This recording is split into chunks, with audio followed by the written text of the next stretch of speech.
Hey Dan, it's Wednesday, the final day of our regular season of our golf league. But that's not what I came to talk to you about. I came to talk to you about swimming. So Beth and I are sitting out here on the porch, enjoying the cool breeze, the not so cool breeze. It's kind of warm today. Um, and so Sunday was Lake Pepin swim. So I took Bob and Jerry up in my car because they were going to come back down on the pontoon boat with some other friends named Mark and Linda, who were coming up to paddle and do the pontoon boat for us. So there were several of us: Lucas, Glenn, Pepe, Todd. Let's see, Lisa's in Canada; she wasn't there.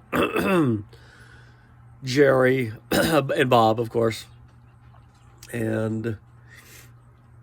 No, maybe that's it. Anyway, so I've been wearing, I don't know if you remember, but I've been wearing nose plugs at the lake, at Lacane, and I thought, well, I'm not going to wear them for this because I like to be able to really breathe unencumbered, and I knew that Lucas and I were probably going to push the pace a little bit, and we did.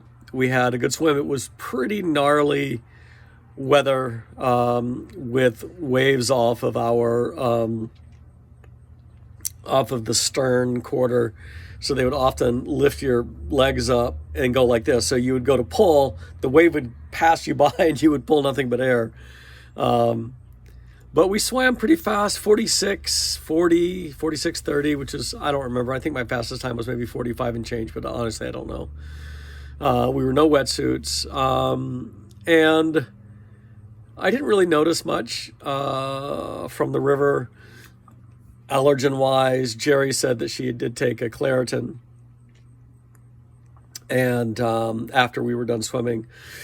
So Sunday night, we're at family dinner, and I feel this little tickle in my throat, and that's fine. Monday rolls around, I roast all day, and God, it was hot. And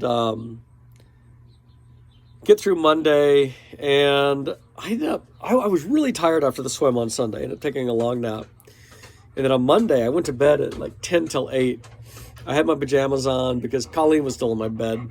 And, or not still in, but she was in our bed, snoozing, taking a late nap, early nap, I don't know what it was.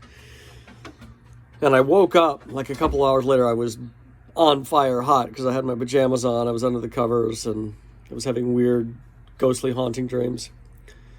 So Tuesday morning rolls around, and I get up for Tuesday morning swim at Lacane, and man, I had like some gastrointestinal issues, such that I filled that toilet before I even left the house for the swim, which is great because otherwise I'd have pooped in the lake, which would have been nasty.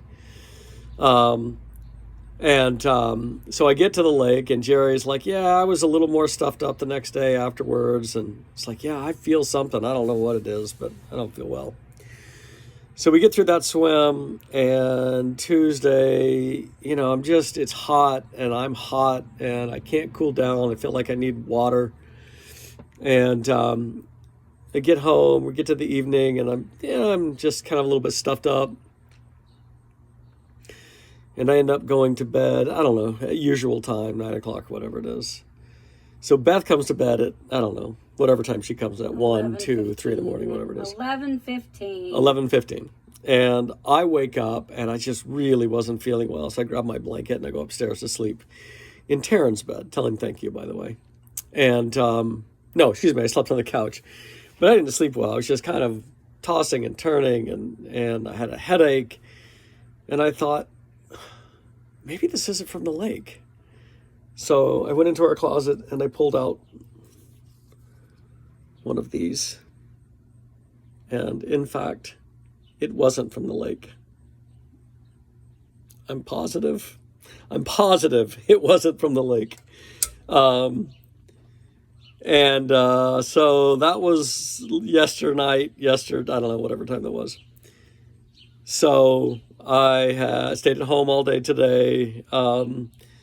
The headache is gone now. The wicked headache is gone. It's still back there, but mostly it's gone. And I've got a cough. I've got some congestion. I'm definitely spitting up some colorful stuff. Next time I do, I'll send you a picture. And, some a little bit of joint stiffness. But otherwise, I'm ambulatory. I did wait until everyone was gone from work so I could go in and run some reports and grab the mail. Yeah, it's interesting though, because today, as I said, is the last day of the golf league regular season, and I am not there. They're probably just finishing right now. So I had a friend of mine named Mark who teaches in criminal justice department at Winona State stand in for me, and he also stood in for me when I was in Estonia. So, it's interesting because I think if I had not tested and knew that I was positive for COVID, I probably would have gone. I'm sure I would have gone. And I would have kept, I would have golfed. I would have somehow muscled through it. But I didn't. But, the more interesting thing is the social reaction to testing positive.